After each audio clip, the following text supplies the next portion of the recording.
Hello, all, and welcome to week 11. We're talking about Exodus chapter 2 on day 1 this week.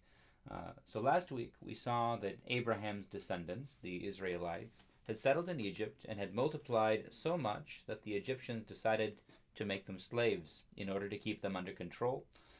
When they kept on growing more numerous, the Pharaoh then decided that all the baby boys should be killed by throwing them into the Nile River, to drown or to be eaten by crocodiles. So we left them in a pretty bad situation. Let's see what happens next. Now, a man from the house of Levi went and married a Levite woman. The woman conceived and bore a son, and when she saw he was a fine baby, she hid him 3 months. When she could hide him no longer, she got a papyrus basket for him and plastered it with bitumen and pitch. She put the child in it and placed it among the reeds on the bank of the river. His sister stood at a distance to see what would happen to him. The daughter of Pharaoh came down to bathe at the river, while her attendants walked beside the river. She saw the basket among the reeds and sent her maid to bring it. When she opened it, she saw the child. He was crying, and she took pity on him. "This must be one of the Hebrews' children," she said. Then his sister said to Pharaoh's daughter, "Shall I go and get you a nurse from the Hebrew women to nurse the child for you?" Pharaoh's daughter said to her, "Yes." So the girl went and called the child's mother. Pharaoh's daughter said to her, "Take this child and nurse it for me, and I will give you your wages." So the woman took the child and nursed it. When the child grew up, she brought him to Pharaoh's daughter, and she took him as her son.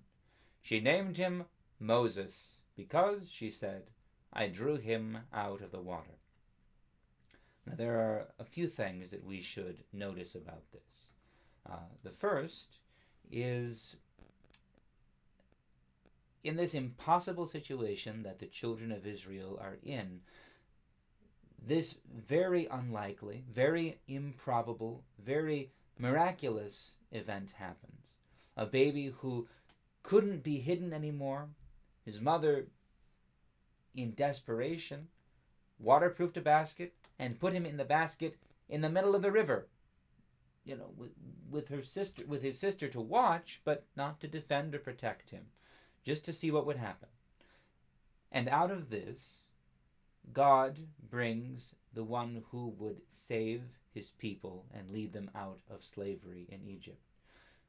So the one lesson is, when we trust God, even in moments of desperation, we never know how he might go about saving us. The second point is connected to that. This mother, she had no hope. She had no other option. But she didn't just give up. She didn't give the baby to the soldiers. She gave him into God's hands, placing him in the water there. And having placed him in the water, she found something wonderful. Because you have to notice, when the Pharaoh's daughter finds the baby, she's the princess. She's not going to take care of the baby herself, and she's certainly not going to nurse the baby. So she has to find someone to feed the child. She's already going to call on one of the slaves, because that's slaves' work. But in the end, who gets to keep her male child and care for him herself? But his own mother, who had trusted God and given him away and received him back again. That brings us to the third point that we should see in this.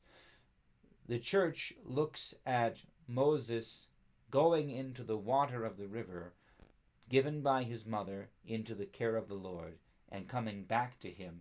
We see this as a type of baptism. Moses passes through the water into the care of the Lord, through what should have been certain death, and comes out still alive, but chosen for God's task that is before him. When we pass through baptism, then, we too die with Christ and are restored to life, but not just to life to live in our own way, but the life that we live is God's gift to us to live for him, to serve him, and to see what he will do through us. So, these are the things that we should think about and understand when we see Moses in the bulrushes, when we see him in the basket, when we see him adopted by Pharaoh's daughter, by this Egyptian princess. God is working.